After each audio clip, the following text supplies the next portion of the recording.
మొత్తంగా చూస్తే అసలు వైసీపీ ప్రభుత్వంలో మన ప్రభుత్వం అధికారంలోకి వచ్చిన తర్వాత మనం 50 రోజుల్లో మనం ఏ రకంగా అడుగులు వేశాం, చంద్రబాబు నాయుడు హయాంలో ఈ 50 రోజుల్లో అడుగులు ఏ రకంగా పడ్డాయని ఒకసారి గమనిస్తే నిజంగా ఆశ్చర్యం కలిగించే విషయాలు కనిపిస్తాయి. ఒకవైపునేమో మనమేమో ఇచ్చిన మాట ప్రకారం డే 1 నుంచే పెన్షన్లు పెంచాం. సామాజిక న్యాయంలో భాగంగా నామినేషన్ మీద ఇచ్చే కాంట్రాక్టులు కానీ, నామినేషన్ మీద ఇచ్చే పదవులు కానీ ఎస్సీ, ఎస్టీ, బీసీ మైనారిటీలకు 50% ఏకంగా చట్టం చేసి ఇచ్చాం. అక్టోబర్ 2వ తారీఖు కల్లా గ్రామ వార్డు సచివాలయ వ్యవస్థలను నెలకొల్పాం. ప్రతి 2000 జనాభాకు 60-70 ఇళ్లకు ఒక వాలంటీర్ వ్యవస్థను తీసుకొచ్చి కులం చూడకుండా, మతం చూడకుండా, రాజకీయాలు చూడకుండా ఏ పార్టీకి ఓటేశారన్న విషయం కూడా పక్కన పెట్టి ప్రతి కుటుంబానికి ప్రతి పథకము ఓటు ఎవరికి వేశారన్నది చూడుకోకుండా, డిస్క్రిమినేషన్ లేకుండా, కరప్షన్ లేకుండా డోర్ డెలివరీ చేసే కార్యక్రమం చేశారు. 75% ఉద్యోగాలు పరిశ్రమల్లో స్థానికులకు ఇచ్చేట్టుగా చట్టం చేశాం. శాశ్వత ప్రాతిపదికన ఎప్పుడూ లేని విధంగా బీసీ కమిషన్ ఏర్పాటు చేశాం. భూ యజమానుల హక్కులకు ఎలాంటి భంగము లేకుండా ఏకంగా దాదాపు 16 లక్షల మంది కౌలు రైతులకు మేలు జరిగేలా వారికి కూడా వైఎస్ఆర్ రైతు భరోసా పథకం అమలయ్యేట్టుగా చర్యలు తీసుకున్నాం. ఉచితంగా పంటల బీమా ఇచ్చాం. మొట్టమొదటిసారిగా పంట నష్టం జరిగితే ఆ సీజన్ ముగిసేలోగానే ఇచ్చే గొప్ప కార్యక్రమానికి నాంది పలకడం కూడా అప్పుడే.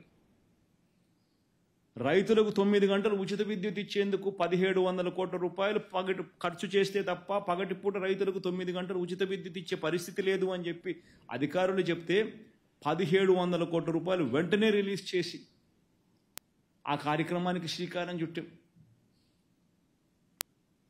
ఆక్వా రైతులకు ₹1.5కే యూనిట్ కరెంటు రేటు ఇచ్చే కార్యక్రమం జరిగింది మన ప్రభుత్వం వచ్చిన తర్వాతనే. 3000 కోట్లతో ధర స్థిరీకరణ నిధి తీసుకొచ్చింది మన ప్రభుత్వం వచ్చిన తర్వాతనే. చరిత్రలో ఎప్పుడూ జరగని విధంగా స్కూళ్ళు మారాయి, హాస్పిటళ్ళు మారాయి, వ్యవసాయం మారింది, గవర్నెన్స్ మారింది, డెలివరీ సిస్టమ్స్ మారాయి. మహిళలకు ఎప్పుడూ జరగని విధంగా రక్షణ, సోషల్ జస్టిస్ కల్పించింది కూడా మనందరి ప్రభుత్వం వచ్చిన తర్వాతనే. గొప్ప గొప్ప విప్లవాత్మక మార్పులు మన ప్రభుత్వంలో నాంది పలుకుతాయి. 50 రోజుల్లో ఈ చంద్రబాబు నాయుడు గారి ప్రభుత్వం వచ్చిన తర్వాత ఈ 52 రోజుల్లో జరిగింది ఏమిటి అని చూస్తే, పోలవరం ఎప్పుడు కడతాడంటే ఎప్పటికి అవుతుందో అంటే తెలియదు అంటాడు. ఎన్నికల్లో ట్రూ అప్ కరెంటు ఛార్జీలు తగ్గిస్తానన్నావు, ఎప్పుడు చేస్తాను అని అంటే నోరు మెదపడు. ఇసుక ఉచితం అన్నావు, ఇప్పుడు ఇంతలా ఎందుకు అమ్ముతున్నావు అని అంటే మీ ఇంటికి తెచ్చి పోస్తానని చెప్పి నేను చెప్పినానా అంటాడు. మెగా డిఎస్సి అన్నాడు, చంద్రబాబు రాకమునిపి 6100 పోస్టులకు సంబంధించి నోటిఫికేషన్ మన ప్రభుత్వం ఇచ్చాం. ఈయన ఇచ్చింది నోటిఫికేషన్ ఎంత అంటే 10,000. ఆ 10,000 కూడా ఆ 10,000 కూడా ఎప్పుడు అని అంటే సమాధానం చెప్పడు. పోనీ ఇదేనా మెగా అంటే దానికి సమాధానం ఉండదు. వాలంటీర్లకు 10,000 ఇస్తానని చెప్పిన వ్యక్తి వాలంటీర్ వ్యవస్థనే రద్దు చేసినాడు. ఇంటింటికి రేషన్ గతంలో మనం పంపిస్తూ ఉంటే ఈయన ప్రభుత్వం వచ్చిన వెంటనే ఇంటింటికి రేషన్ ఆగిపోయింది.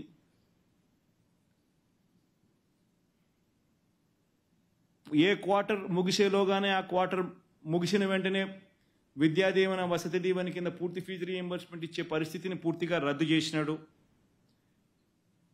ఎప్పుడు ఇస్తాడో తెలియదు, ఇస్తాడో లేదో తెలియదు.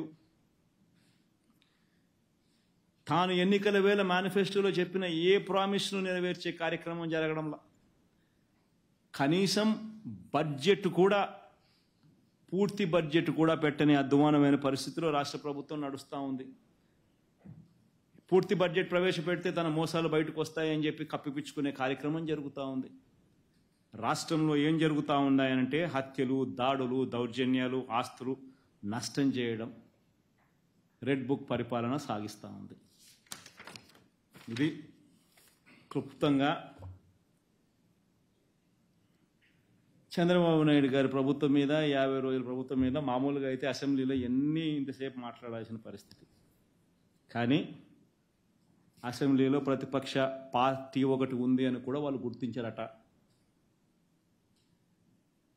ప్రతిపక్ష పార్టీ అనేది ఉండేటివే 2 పక్షాలు, ఒకటి అధికార పక్షం, ఒకటి ప్రతిపక్షం. ఇక వేరే పార్టీయే లేదు. అయినా కానీ ప్రతిపక్ష పార్టీ కింద ప్రతిపక్షంలో ఉన్న పార్టీని గుర్తించారట. మరి ప్రతిపక్ష పార్టీని ఆటోమేటిక్లీ ప్రతిపక్షంగా గుర్తించినప్పుడు ఆ ప్రతిపక్షానికి ఒక నాయకుడు అనేవాడు ఉంటాడు కదా, ఆయన ప్రతిపక్ష నాయకుడిగా గుర్తించాలి కదా. మరి అది గుర్తించారట. ఎందుకు గుర్తిస్తే మైక్ అసెంబ్లీలో ఒక హక్కుగా ఇవ్వాలి. లీడర్ ఆఫ్ ది హౌస్ మాట్లాడిన తర్వాత అంతే సమయం ప్రతిపక్ష నాయకుడికి కూడా ఖచ్చితంగా ఇవ్వాల్సిన అవసరం ఉంటుంది, ఉండాలి, హక్కు అది. ప్రతిపక్ష నాయకుడు చేయెత్తితే ఖచ్చితంగా మైక్ ఇవ్వాలి. ప్రతిపక్ష నాయకుడికి అంతే టైం కేటాయించాలి. ఇవన్నీ చేస్తే ఈ మాదిరిగా ఆయన చేసిన పనులకు, ఆయన చేసిన పద్ధతులకు ఆయనను ప్రశ్నిస్తూ ప్రజల తరపున గొంతు విప్పి ఇవన్నీ కూడా మాట్లాడే పరిస్థితి రావాలి.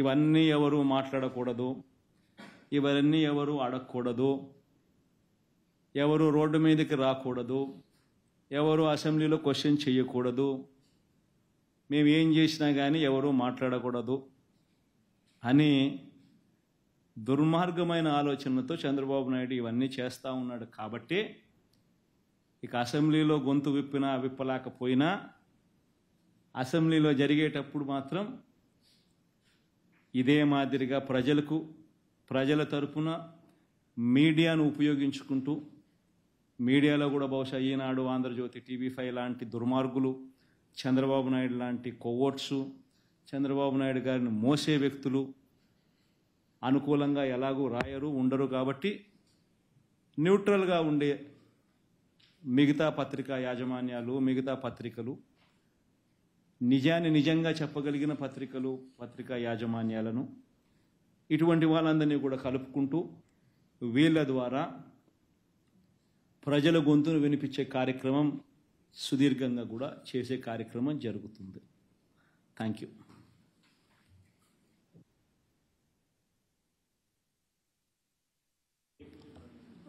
Sir, one question. Chandrababu Naidu has compared you to Pablo Escobar. So what's your? I didn't get your point. Could you repeat it? Sir, Chandrababu Naidu yesterday, compared yourself to Pablo Escobar, the Russian drug lord. So what's your say about that? Colombian. What is his name? Pablo Escobar. What is it? Pablo Escobar. What?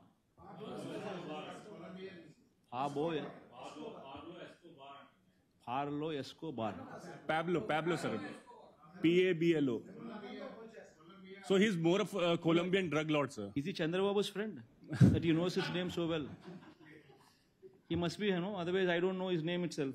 And on the other hand, Chandrababu Naidu is repeatedly speaking of a particular person. And also must be. Sir, In fact, since you are in Andhra Pradesh, you know who is the mafia and who is doing what.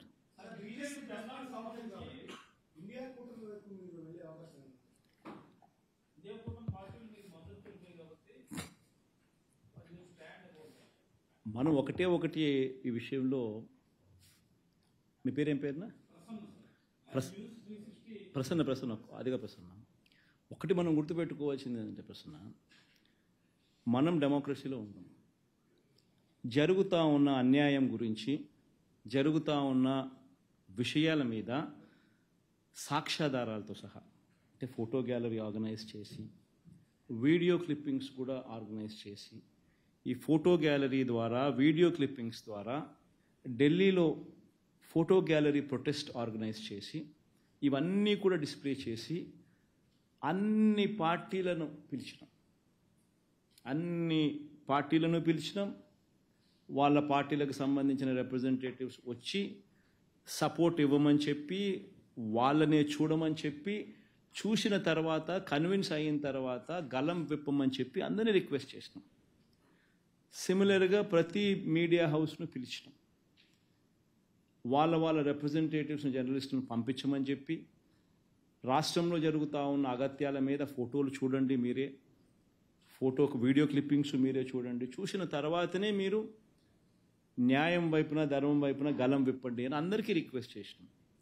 చేసిన తర్వాత కొన్ని పార్టీలు వచ్చాయి. నువ్వు చెప్తా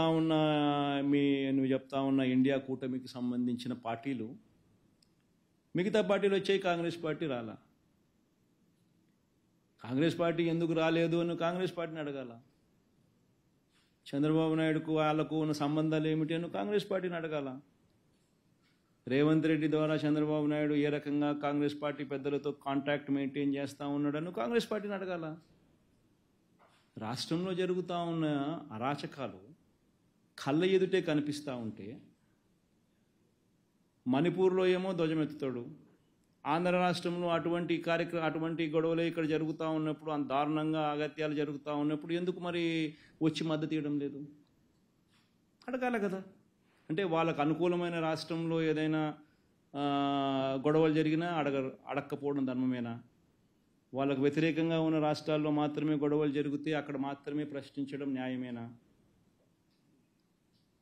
నా వరకు నేనైతే చెప్తా ఉన్నా, ఎవరైతే వచ్చి మనకు మద్దతు ఇస్తారు, ఎవరైతే రాష్ట్రంలో జరుగుతూ ఉన్న అన్యాయాల మీద తోడుగా ఉంటారు, ఖచ్చితంగా వాళ్ళందరితో కలిసి ఖచ్చితంగా పోరాటం చేసే కార్యక్రమంలో, అడుగులు ముందుకు వేసే కార్యక్రమాలు జరుగుతాయి. బీజేపీని పిలిచాము, కాంగ్రెస్ని పిలిచాము, సమాజ్వాదీ పార్టీని పిలిచాము, మన మమతా బెనర్జీ గారిని పిలిచాము, అన్ని పార్టీలని పిలిచినాము. వచ్చిన వాళ్ళందరితో కలుపుకొని, వచ్చిన వాళ్ళందరితో కలిసి పోరాటం చేసే విధంగా అడుగులు వేస్తాం. ఎందుకు వేయకుండా ఉంటాం? అల్టిమేట్గా న్యాయం జరగాలి, అల్టిమేట్గా ధర్మం జరగాలి. మన వాళ్ళకి ఇటువంటి కార్యక్రమాలు ఏదైనా మన వాళ్ళ మీద జరగాలి అని అంటే అది వాయిస్ పైకి లేయాలి.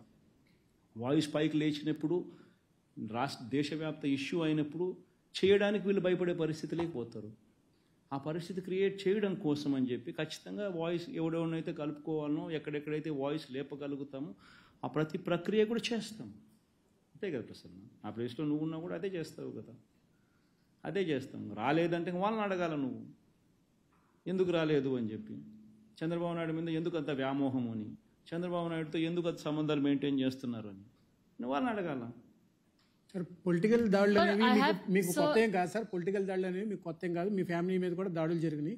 కానీ మీ ఫ్యామిలీ మెంబర్స్ నుంచే కొంతమంది బయటకు వెళ్ళి మీ మీద పొలిటికల్ ఎలిగేషన్స్ కానీ ఇతరత్ర ఆరోపణలు కానీ చేస్తున్నటువంటి సిచ్యువేషన్, దీన్ని మీరు ఎలా ఓవర్కమ్ చేయగలుగుతారు? ఈ టాపిక్ మనమే డైవర్ట్ చేయడం ఎందుకు? అసలు జరిగేది ఏంది నేను చెప్పి. రాష్ట్రంలో 50 రోజుల నుంచి మీరు అంతా చూస్తూనే ఉండరు, ఏం జరుగుతూ ఉందో మన కళ్ళ ఎదుటే కనిపిస్తూ ఉంది.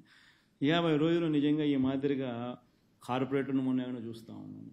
ఇక్కడ న్యూజివీడ్ కార్పొరేటర్ను యూట్యూబ్లో సోషల్ మీడియాలో కనిపిస్తూ ఉంది. ఆ పిల్లడు పరిగెత్తాడు, ఆ కౌన్సిలర్ పరిగెత్తాడు, వెనక కత్తి తీసుకొని పొడిచేదానికి ఇంకొకటి పరిగెత్తాను కనుక. మనం రషీద్ అనే మన వెనుకొండలో పిల్లోని ఏకంగా కత్తి తీసుకొని సోషల్ మీడియాలో కనిపిస్తుంది, వీడియో క్లిప్పింగ్ దారుణంగా నరుకుతూ ఉన్నారు. ఎక్కడ చూసినా ఈ రెడ్ బుక్ పేరుతో హోర్డింగ్స్, ఎక్కడ చూసినా లోకేష్ అనే వ్యక్తి ఎక్కడ చూసినా పెట్టున్నాడు, మన కళ్ళ ముందునే కనిపిస్తూ ఉంది. నేను వెనుకొండలో మన ఏఎంసీ చైర్మన్ కారులో వస్తూ ఉంటే కారు ఆపి ఏ రకంగా కాళ్ళు చేతులు రెండు కూడా ఇరగొట్టి సర్జరీ జరుగుతూ ఉంది పరిస్థితి. చనిపోయినాడని చెప్పి వదిలేసిపోతే మన కళ్ళ ముందునే కనిపిస్తూ ఉన్నాయి. ఇవన్నీ మన కళ్ళ ఎదుటే ఇటువంటి ఘటనలన్నీ కూడా జరుగుతూ ఉన్నట్టుగా కనిపిస్తూ ఉన్నప్పుడు మనం ఏం చేయాలి? తోటి మనిషి కింద ఈ పొద్దు ఈ మనిషికి జరుగుతూ ఉంది, రేపు పొద్దున ఇలాగే దాన్ని వదిలేసినాం అని అంటే లాలెస్నెస్ ఉండదు, లాలెస్నెస్ పెరిగిపోతా పోతుంది. లాలెస్నెస్ అనే దానికి హద్దు ఉండదు. ఎప్పుడైతే నువ్వు పోలీసులకు నువ్వు తప్పు చేస్తే శిక్షించాలి అని చెప్పి ఆదేశాలు ఇస్తే పోలీసులు నీ వైపున ఉంటారు. పోలీసులు తప్పు చేసినా కానీ అటువైపు వ్యక్తి మీద నేను కేసులు పెట్టాలి, నువ్వు చూసి ఉన్నట్టు పోవాలి అని చెప్పి ఆదేశాలు ఇస్తే నీకు రేపు పొద్దున ఇక్కడ మొదలైన ఇన్సిడెంటు ఇక్కడికి వచ్చేసరికి వేరే కలర్ తీసుకుంటుంది. నీ చేతుల్లో కంట్రోల్ ఉండదు. ఇంకా ఎవడెవడు వాళ్ళ లెవెల్లో పర్సనల్ స్కోర్ సెటిల్ చేసుకుంటూ ఉంటాడు. వాళ్ళకు లోకల్ లీడర్స్కు ఉన్న కనెక్షన్స్ మనసులో పెట్టుకుని లాలెస్ అసలు లా అనేది ఉండదు. మనం ఇటువంటి కార్యక్రమాలు జరిగినప్పుడు ఖండించే కార్యక్రమం మనం చేయించాలి. మనం చేసే కార్యక్రమం మన కళ్ళ ఎదుటే కనిపిస్తూ ఉన్నప్పుడు మనమే ఈ టాపిక్లో నుంచి డైవర్ట్ అయిపోయి రకరకాల టాపిక్లకి మనమే పోయి దీన్ని తీసుకొని పోతే ఏం సాధిస్తాం మనం?